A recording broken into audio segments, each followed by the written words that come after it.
Good afternoon, good morning, good evening, depending on where you are on this fast forward planet, which is seems to be always more turbulent than ever to a certain extent. We've been through lots of crises in the past, but now we have things piled up in ways that are hard to keep track of. My beat is sustainability, and you look at everything from Ukraine and Russia, China and Taiwan, climate change, next pandemic, our political situation in the United States and several other countries too. And Middle East. yeah, we'll talk about a little bit of that because of my guest's experience along with his fiction writing, John Darnton, who was a longtime New York Times correspondent. And we're going to talk about his most recent novel, Burning Sky, which is about solar geoengineering and much more, something I've been writing about off and on for a long time, this prospect of limiting carbon dioxide-driven global warming by intervening in the atmosphere in other ways.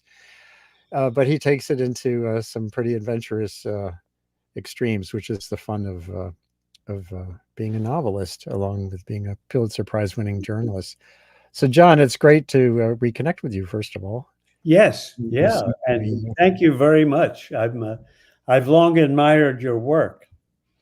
Well, I have to say, and vice versa. When I came to the Times in 1995, you were, one of the deans of the foreign correspondence and editing in that arena, and it was great to overlap with you for a good chunk of time. And now that I realize it, somewhere around then is when you wrote your first novel. Is that right? 1990? Yes, exactly. 1996. It was called, or it came out in 96, and it's called Neanderthal. And right. It was not inspired by the Times. The title might make you think so.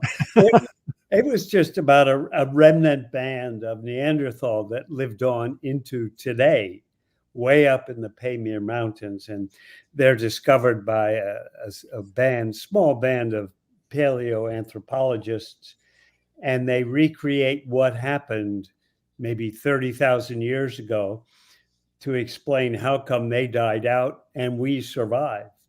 So it's purely a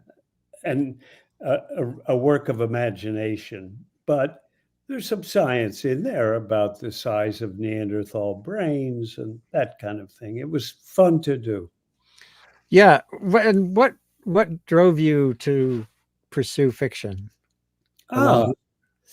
Yeah, I don't know. I think it was being all those years being a journalist and being in the straitjacket of reporting Of reality, right? Well, yeah. Sometimes you think, I mean, let's say you're in Bosnia, and there is, as there was, a true story of two young lovers who one was Muslim, one was Serbian, and they tried to escape from Sarajevo together and were shot by a sniper. What if, in fact, then the sniper had been the brother of the man he killed? Something like that. You can always think, well, if I could just tweak this a little, I could allow for irony or superstition or a kind of awe at coincidence. And yet, obviously, you can't. Right.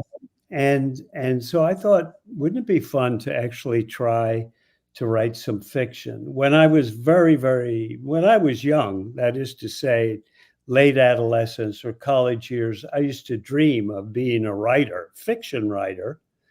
And I put that dream on hold. And then years later, I remember reading a quote from Melville, who said, "Be true to the dreams of your youth." And I thought, why not try it? Yeah. Did it prove more daunting or difficult than you had imagined? No. I had a breakthrough one time when I was trying to. What happened with Neanderthal was I only began the book and then went to London as bureau chief there for the Times. And then I heard of a similar book that had been auctioned in Los Angeles to a movie studio for a large sum of money. And I called my agent, Kathy Robbins, and she quickly arranged for an auction for my book, which hadn't been written yet. And it was bought by Spielberg for, again, a large sum of money. So suddenly I had to write the damn thing. And I called up the executive editor then, Joe Lelyveld, and said, this is it. This is a moment. I have to do this. This could set me up for life or not. And he said, okay, you can do it as long as there's not big news in London.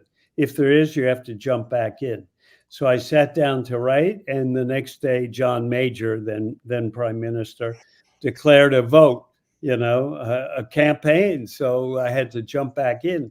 So time was shrinking rapidly, but I did manage to get it in. And I thought I had to sit in front of the computer all day for hours and hours, probably smoking, although I had given up smoking, visions of famous writers like Dostoevsky or, God knows who, writing their hearts out and bleeding all over the desktop. And then I met a friend from the Los Angeles Times, another foreign correspondent, and he asked me about how I was going about writing. And I said, well, I just, I get tired after I do 1,000 words.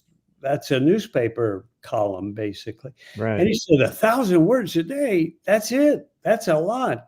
Just stop. Stop as soon as you hit 1,000 words, and you'll find it's easier to start the next day. So I did. And this meant that I wasn't trying to climb an entire mountain, looking at the summit in despair from the ground. I was just climbing a hill every day. So I discovered that secret, a great secret.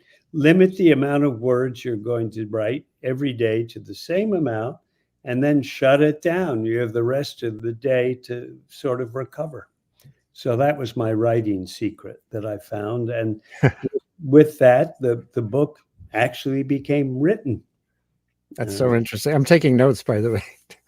now that I'm semi-retired-ish.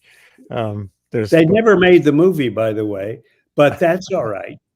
Hemingway said, if you sell us, an idea to Hollywood, what you do is you go up north into Canada, cross over to the coast, come down to, just the border, the U.S. border, and you say, okay, come up and throw the money over the border. You have nothing more to do with it, There you go. Now, I hadn't been aware of your memoir, which digs back. I didn't realize, I'm abashed to only realize now your dad was a foreign correspondent who was killed in the war. And yes, I have an image there of your memoir and a 1975 article about that case. So you have this in your ink in your veins, I guess, huh? Yes. I was 11 months old when he was killed in the Pacific Theater of World War II off the coast of Papua New Guinea. And I have an older brother, Robert, 2.5 years older. And when we were growing up, our mother cultivated an image of our father as perhaps he was this debonair, gallant man who was dedicated to ferreting out the truth, and a thorough newspaper man who had worked his way up from a small daily in Michigan where he was born, finally to the Summit, the New York Times. And so we grew up with this. She never remarried. She said she had had her allotment of love. And as a consequence, it was clear that my brother was supposed to become the journalist. And I was free to pursue, I don't know what, engineering, it was thought at the time. And my brother actually did work for the Times for a year, but he had by then gathered a PhD. It was called a D.Phil from Oxford, where he had been a Rhodes Scholar. And he was in love with history, and in particular, French history, the Ancien Regime. And he hated he hated newspapering. He didn't like it at all. So he left, and suddenly the mantle kind of fell down to me. But I had no training. I never took a course in journalism. I never worked for any student newspaper. So I joined the Times as a kind of copy boy for 2 years, answering phones. And just that became my graduate school, I guess, watching reporters, listening, reading carefully the paper, the ones you admired so much, like Homer Biggert and others. And yes, so that became I kind of obviously at some point was grappling with his inheritance. And then, if you have time for this, I don't want to. Sure. Oh, What I wanted above all was to go abroad as a foreign correspondent. And finally, I was in City Hall when the city's fiscal crisis blew up in the mid-70s, 75. And that gave me some page one stories. On the strength of that, I got my first assignment, which was to Africa, to Nigeria. Right. But a week before I was to leave, I looked at my mailbox in the third floor office of the New York Times newsroom, and there was a little package. I took it to my desk and opened it, and inside was my father's last notebook that he had been carrying with him up to the moment of his death. And I read it, passionately, as it described being on a boat, a small troop ship called the King John. And at one point toward the end, it says a plane overhead. And then it said, using an expression that we no longer use today, it said Jap or ours, ? And then the plane leaves, and a few minutes later, it comes back, and it drops 3 bombs, none of which hit the boat directly, but one sets off flak, is very close, and kills 2 people, one of which was my father, struck in the back of the neck. And the question mark after his phrase was apropos, because it did turn out to be an American plane that did not spot the American flag on the ship, which was in a forward position. So at some point with all this, I thought I have to write a memoir about what it's like to grow up in the shadow of a father that you never knew, and to investigate and find out what he was actually like as much as possible. And of course, and my brother aided me in the research, and we did find that, there were other sides to him and to our mother. They were part of a very fast-living crowd that loved alcohol, and in the Greenwich Village years, the 30s, and it was not quite the image we had. And then my wife and I decided we had to go to New Guinea to see this village, and that was difficult to arrange. It's a kind of dangerous area. You can't simply go there. You have to arrange it ahead of time, and we did that through a guy who was a wonderful man who had appointed himself police chief for this whole area. He was basically a fisherman. And we went there and made arrangements and went to this little village. And it was quite an experience. They treated us as kind of honored guests. But then we went into their long house, and it became kind of eerie, because the son of the chief was just a mild fellow, and I'm not sure how up to date he was. He was very quiet, but the son was a rabble rouser, and he began making a speech attacking Americans, and said they came here, and when the American soldiers went home, their government gave them lots of money and special things, and we got nothing, and yet and he began. This was being translated to me by somebody who kind of knew half the language. All the languages there, they're like 800 for a small Right. for an Right. island, and meanwhile, this fellow, the police chief, we noticed was just sort of dozing in the corner. And then at one point he said, he woke up and said, "Have we come to the money part yet?" And we said, "No, tell us." And so he said, "All right." And he addressed the son of the chief and said, "We're willing to give this money, and you could start, we'll kind of stock a clinic here, and you can use this for whatever you want, educate."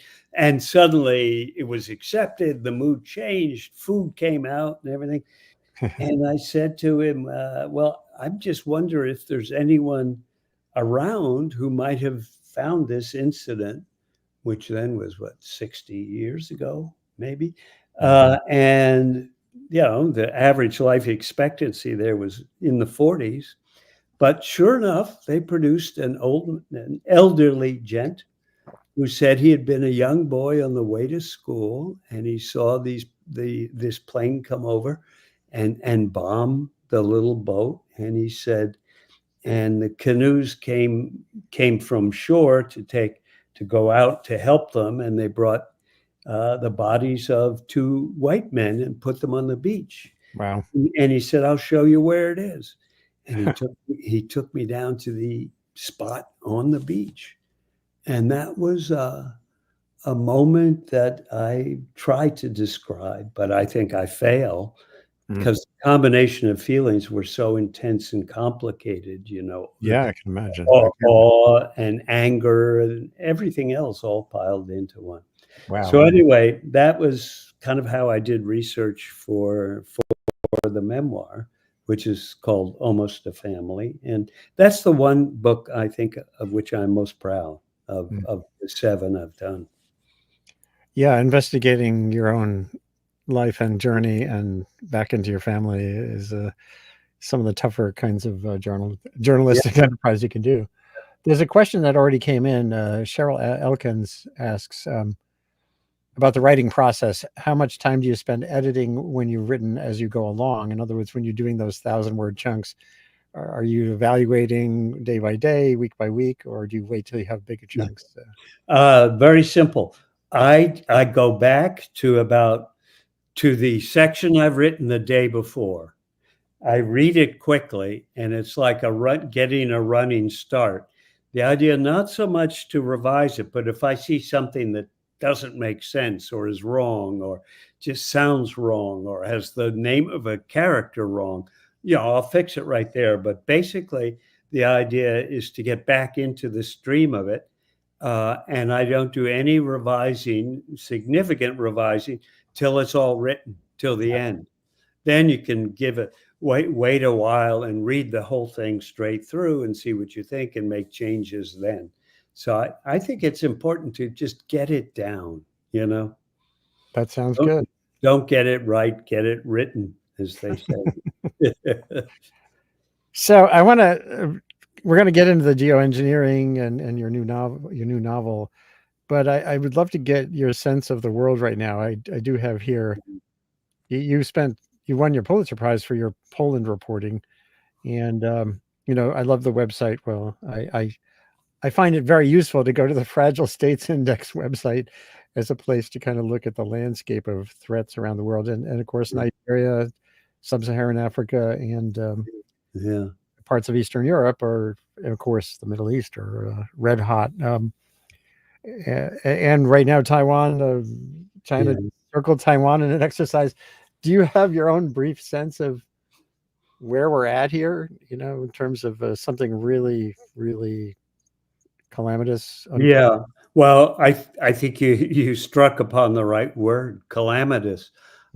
I've never seen anything like this with kind of some multiple crises and ongoing wars,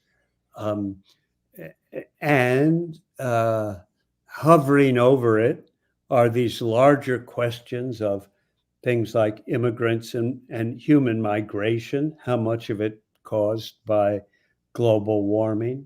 The fact that we have people from sub-Saharan Africa coming in through our southern border is just amazing to me. Yeah. Doing that Panama, the Darien Gap, the treacherous route.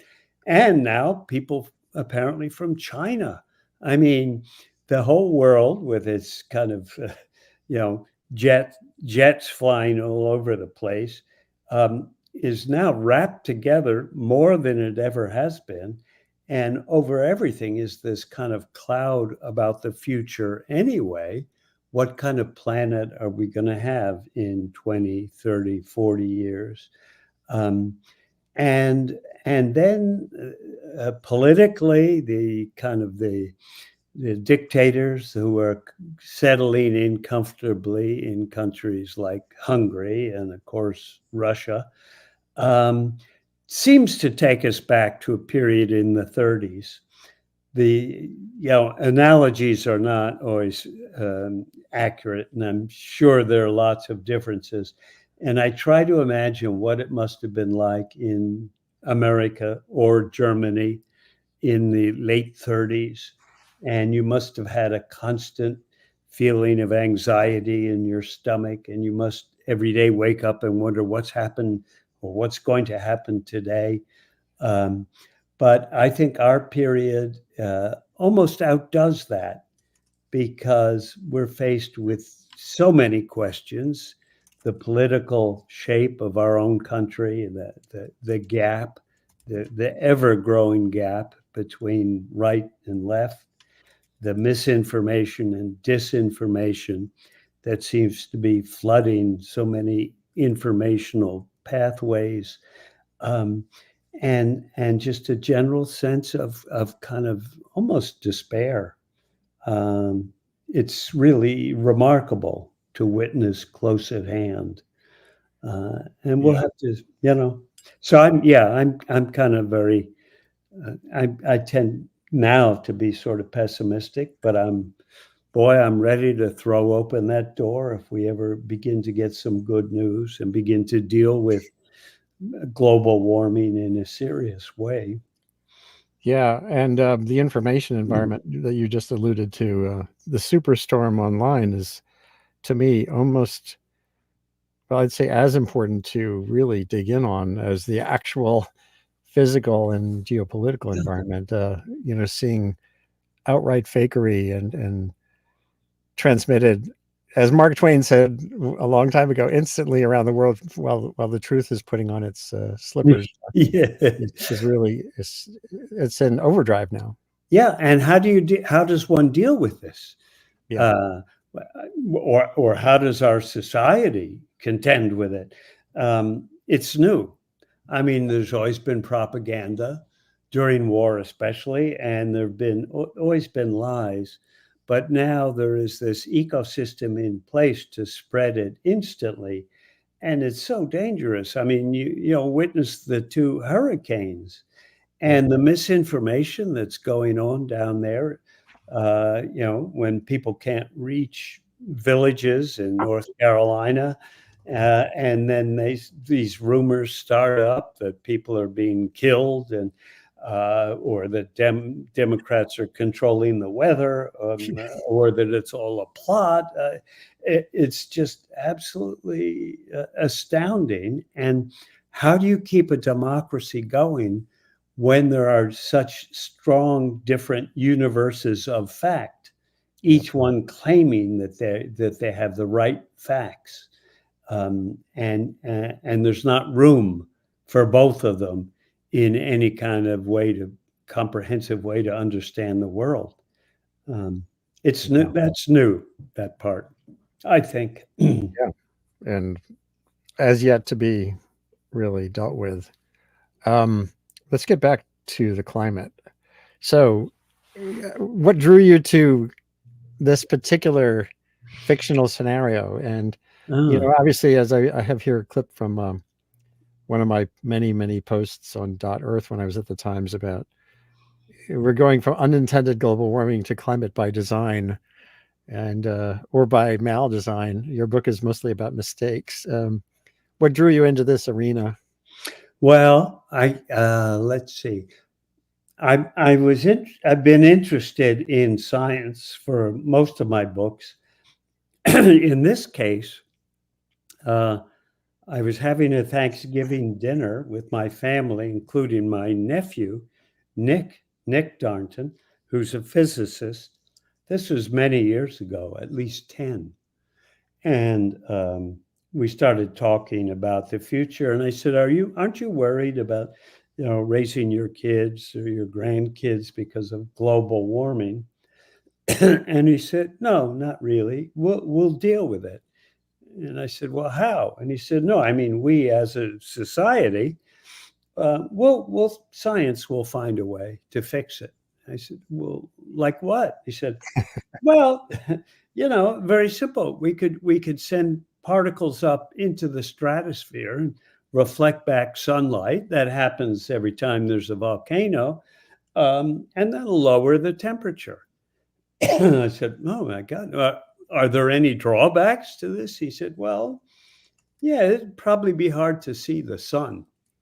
And I said, what you mean? You couldn't see the sun? He said, no, probably not. I mean, there might be a kind of miasma. It's not clear what would happen. I said, well, how about the stars? He said, oh, no, you couldn't see the stars. Or the moon? No, moon. And suddenly the image of living on a planet that's cut off from the cosmos and all that does to us, it inspires us, with awe and the beauty and the majesty and just the vast unknown of the universe. And so I kind of filed that away somewhere in my mind. And then after my last book, I thought, well, wouldn't it be fun to take that on, to imagine them turning to this, solar geoengineering as a solution. And I began reading up, and I discovered, not really to my surprise, that there were proponents of this.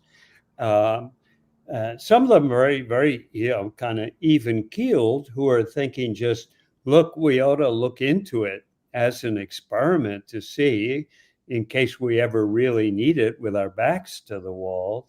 Others pushing it right away almost, and still others attacking it, saying that there were a lot of unknowns. And I got Right. hold of a report, one of the first ones written, I think it was in 2015, from the National Council of Sciences, that raised a lot of questions about it.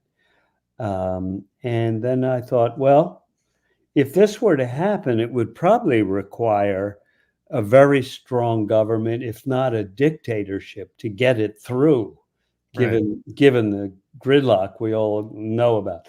So I thought, all right, so we could do a story about, write a novel about a brilliant scientist or a group of scientists who come upon this, and they sort of become diplomats and then even dictators. They put it in place, and it goes wrong. It has to go wrong if it's to be a thriller. Right.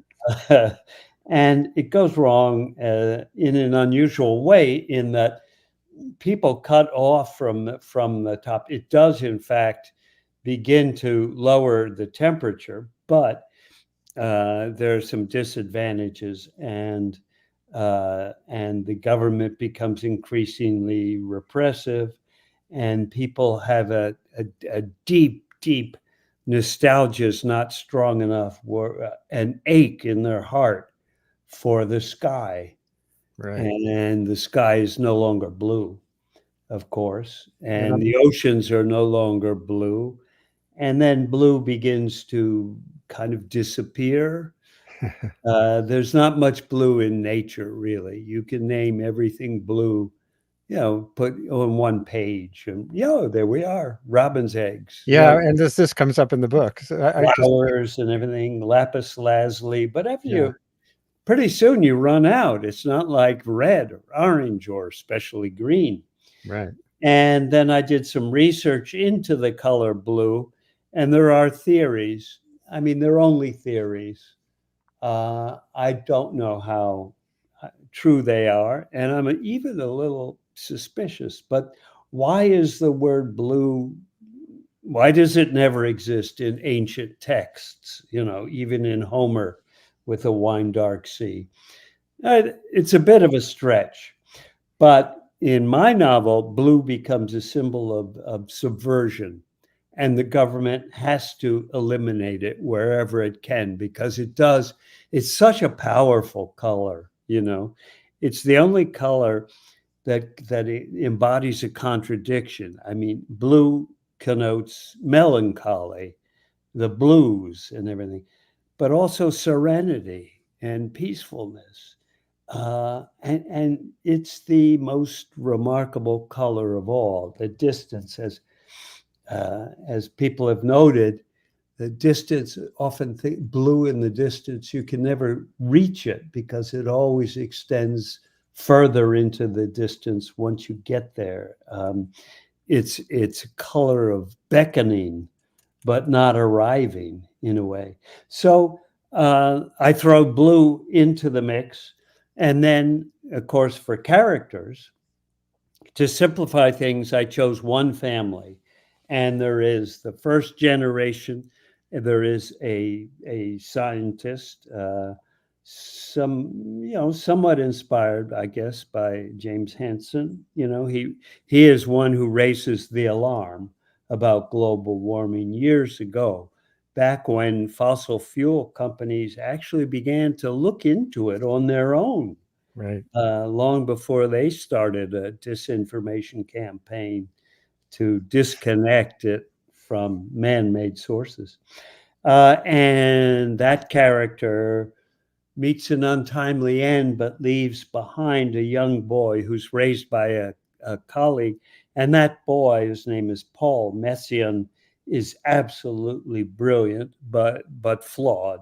And he's the centerpiece of it. He becomes the top dog because of his scientific imagination. And he becomes also kind of power mad. And he has two children. They are the third generation, a boy and a girl, and it is up to them to rectify the situation and overthrow their father. And so we don't end on a totally down note with the earth just going to hell and in a handbasket. Yeah. But that also reflects the one of the dynamics right now in society more generally among those who are latched onto the climate issue. There's a lot of generational uh, blame going around, and young people are some young people, not a majority even, are looking at our generation and askance. Let's put it that way. And Yeah. so you're kind of reflecting some broader themes there. Am I allowed to see? I mean, you are really an expert in this area. Am I allowed to ask you a question? Sure. All right. It's a conversation. So, this idea of solar radiation management, Yeah. proposed by various people like David Keith, Yep. even though it's often done, as just an experiment in case it's ever needed. What do you think of it? I think it has to be actively studied, meaning including with atmospheric tests at various levels. I disagree with those who are pushing for a moratorium or a ban on such research. I think for many reasons, one of which you alluded to very early on is, if our backs are against the wall, we know, not just from Mount Pinatubo, but we know there's plenty of evidence of a cooling effect from stratospheric aerosols. And there's also now a growing amount of work on sort of ocean aerosols, cloud brightening. This isn't just about sulfur in the stratosphere. There are other ways to test how humans can manage some aspects of the climate system. And I did a long piece on .earth a while back, sort of a thought experiment, where, I have also written about when we're going to and enter the next ice age, right? On a very long time scale, not on a 21st century time scale. And just here's the thought experiment. If humanity lasts long enough to be technologically able, and the research shows that we are heading toward a new glaciation, who out there thinks we're going to let that happen? We're going to let ice sheets advance across North America and Europe. Yeah. If we have the capacity, we will end up managing the atmosphere. And right now, we've been unconsciously, until very recently, where it became conscious and sort of understood, adding invisible, long-lasting compounds to the atmosphere that are warming the planet. So I see this more as a journey toward having a two-way relationship with the climate system that's sustainable. And again, there are many. I've done a number of webcasts with when that National Academy of Sciences report came out. I had some of the authors on, and there are lots of political questions. To have it deployed as it would have to be internationally, as you say, I do not see any circumstance where a lone actor will do it. Because if you're China or another country and you feel like things are getting too hot, there's plenty you can do locally to limit the impacts of heat without doing a global intervention that will be contended. And then, so no lone actor. And I see very little evidence, as you kind of imply, it would take a dictatorial entity to have the world agree on where the thermostat of the planet should be. Because if you're Maldives or Russia, you're going to have a very different definition of what optimal temperature is. So in a practical sense, I don't see this playing out. But having the research get underway in a significant way, to me, is very important. Yeah. And of course, if there were such a solution, it would have different effects in different parts of the world, which would not to mention doubly complicated. How, if it's going to affect the monsoons, make them more severe even, or shut them out altogether. You know, India and Pakistan and Bangladesh are not going to be copacetic about it. And if it's true that it would affect the southern hemisphere more than, the disasters there, it would be highly contentious. I agree. There ought to. I agree. Meaning, just from my brief foray into the topic, it would make sense to have it in the back pocket if worst comes to absolute worst. But I also just think, can't we just keep trying to come up with solutions to get carbon out of the atmosphere, to reduce it in a meaningful way, that is, to scale, because that would be so much better to kind of try to return us to a more pristine time, since we already see the effects of it in increased storms and droughts and floods and everything else that we're all familiar with.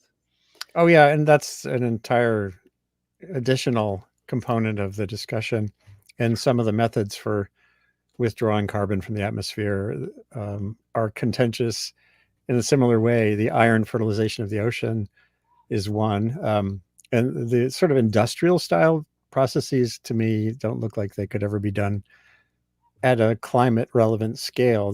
Right now, even the significant ones are pretty minor, but it has to be pursued as well. And this is the ultimate all of the above plus kind of challenge. Yeah. And slowing emissions and moving to clean energy sources is another.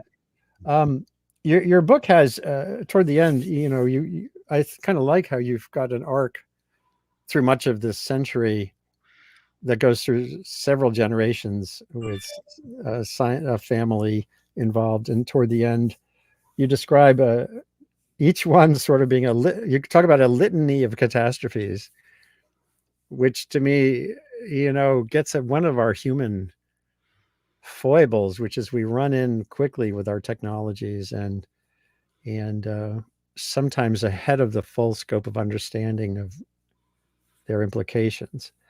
That seems to be part of some of your other books too. Is that?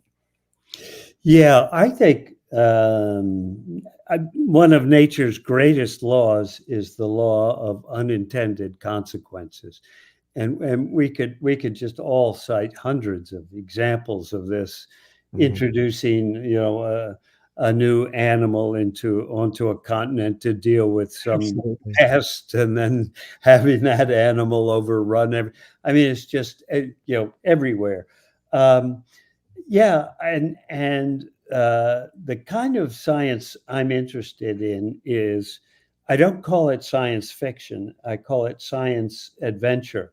And it's basically taking taking a current situation and pushing it a little bit into the realm of the imagination so that things go awry.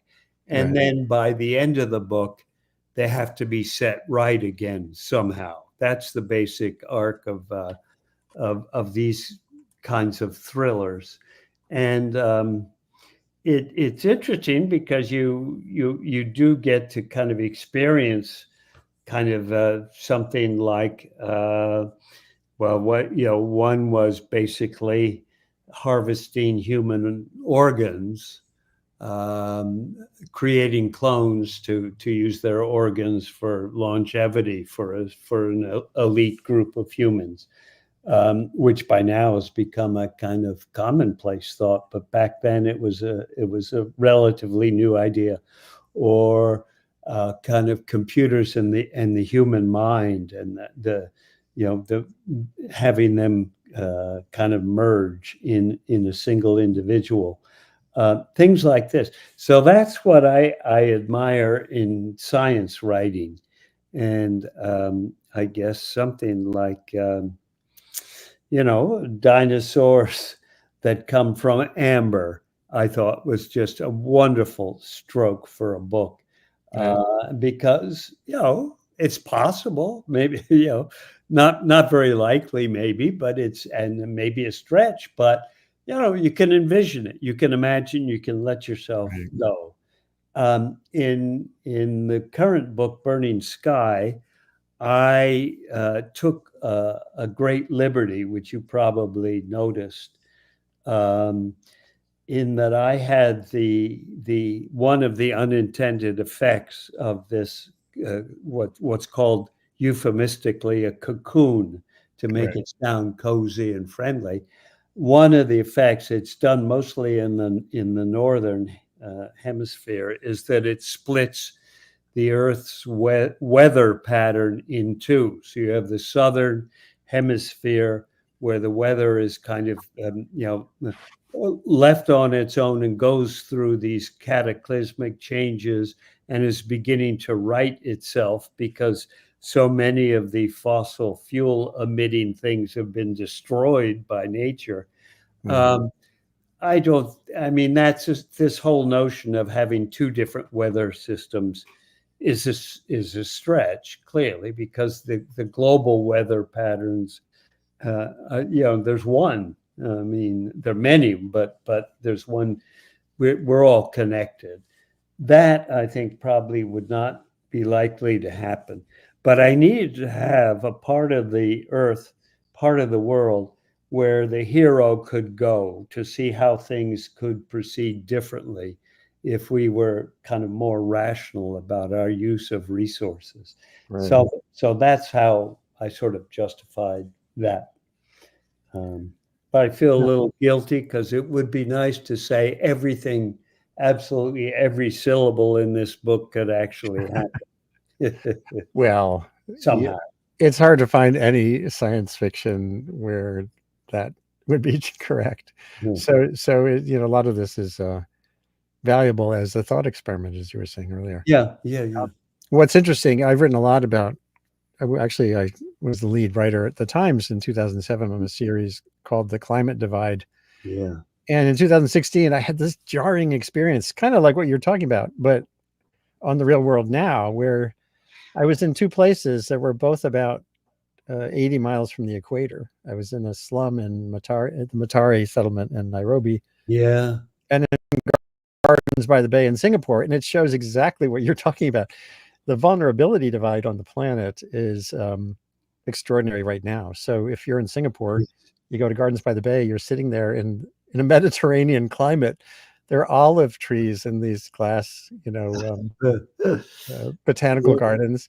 And if you're the same latitude in Nairobi, of course, it's a struggle to get by, and you're subject to the elements and disease and bad water. Yeah. So the divide is there even now, and I think it's anything that kind of draws that attention to that reality, whether it's in your future, imagined future, or this way, is important. And you know what's interesting? I lived in Nairobi after Lagos in the 70s, and that slum was almost not there. There were slums, but not the largest slum in East Africa. But I remember someone saying the population growth rate of Kenya is more than any other country in Africa. And it will, in decades from now, you will see what the result is. And that's just too large a growth. Yeah, and actually Nigeria is now even more significant of high fertility rate than Kenya. Let me get back to one more thing I want to present to you, and if there are any questions out there, we can take those before we get on with the day. But let me go back to the slides. Hold on one second. This has been really your journey, I think, is as a writer has been really a spectacular one, both in nonfiction and in this arena. Thank you. Do you have a book underway now, or do you take breaks, or do you? I do, but it's unlike anything. It's not dealing with science. It's a book about Spain and the kind of overhang of the Civil War. Yeah. But a novel also. Yeah. Very different. Yeah. But Spain, which was the last country I was in, well, no, second to last, is just a wonderful place. I love it, and that's great. And it has a lot of ghosts, though, from the Civil War, which has never been really confronted, I think. So those ghosts are in so many places. I was in Brazil. Well, I wrote a book about the Amazon back in 1990, and Brazil, the dictatorship, the military dictatorship, wasn't that long ago, and they have done a lot of processes to reconcile around that. The Bolsonaro moment, which may not be over, kind of gives a tinge of the possibility that's still there in so many places around the world, including here, for things to get far worse. And I was in Portugal just a couple of weeks ago for a meeting on climate risk, and everyone there still talks about their time of dictatorship too. And tourists going to Portugal these days, I think, go for the food, and I don't think they're thinking about those kinds of things. And for me, the classic case of that was Poland, where once it fell into the orbit of the Soviet Union, history was falsified, so that the entire country knew facts about World War II that were never allowed to be spoken in schools and things like this. They knew that the Red Army camped out right across the Vistula River and could have come to the aid of the people during the war, during the uprising, the Warsaw Uprising, and didn't, because they wanted the Polish Home Army, that was very nationalistic and some degree anti-Russian, to be eliminated. And everyone knew this. And everyone knew about the massacre of Polish officers at Katyn, and that it was done by the Russians, not the Germans, which the Russians had pretended. And so there was a disconnect between what the government was saying and what was said around every hearth in the country.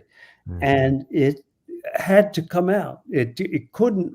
It's like a wound that festers with some kind of contamination under the surface. It will spread unless it's open to the air and the elements. And it was wonderful to see during the 16 months when the Solidarity Free Trade Union was active. There were art exhibits all across Poland called, blank spaces, filling in history, photographs that hadn't been allowed to show, books that were not allowed to be printed before, a kind of airing of just wonderful flood of new, important, corrective information. So you can see it can happen either way.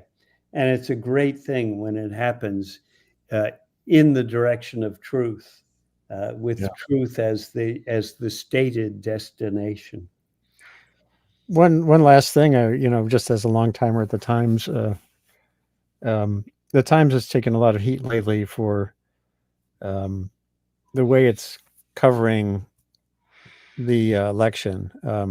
Not just the Times, but mainstream media, if you want to call it that, for normalizing things. And it's a challenge when you look at, obviously, day to day, hour by hour, how news media have to deal with outright fictions or Trump's, threats and the like. Do you have a sense about that? I find it, it is, I put myself in the shoes of the people trying to run it, Right. run the paper or the website. And I just don't see it is so difficult because it's such what he does and says is such a violation of norms. What's the best way to cover it? Okay. Maybe the best thing is to just every day write what he says and does. You don't have to, there'll be commentators to comment on it, but just say every rally. Instead, the Times kind of seems to be stuttering back and forth. So they will do one big story saying Trump has kind of lost it now. He's off, he's ranting, he's saying these crazy things. And so, okay, technically they've covered the subject. But what if you don't see that story that day? Or what if one story isn't enough to really drive the point home? So I don't know what you do if you're faced with a situation like this, where one of the two contenders is acting, frankly, outrageously. I guess the best thing is to just keep writing what he says and what he does. Then you will, of course, be open to the charge that you're spreading his lies or over covering him in some way. Right. I hate to see examples where the Times just comes down clearly against him in the news columns.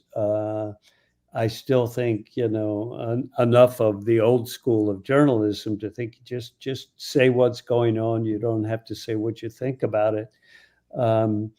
But it's also a time that calls for some people to say, look, this is a lie, that's that's dangerous, watch out for this could lead to dictatorship. Is he really going to go after his enemies? I don't know. One thing that is different this time around from 2016 is, I think, that the phenomenon among his followers is pretty well documented now. The fact that so many of them sort of say, well, he doesn't mean it, or I'm not worried about that, or they discount it for whatever reason, or they get a kick out of it, or it's entertainment, or it's exciting to them in some way to belong to a group, or, all of this has been, I think, pretty well covered. You get it. Yeah. Historians of the future will be able to read that material and kind of semi-understand it, maybe. But what you actually, how you cover him is a quandary, I think. Yeah, right. I think you're right. It's you're kind of damned if you do, damned if you don't. Yeah. But I do like that, the notion of just more concrete reporting of what he says. Yeah. And you can bring in the expertise on what that means too. And sometimes the Times gets so coy. I mean, they talk the headline about Trump is fascinated with genetics. Oh my God, that was But he's talking about eugenics. He's talking about, it's not genetics as such.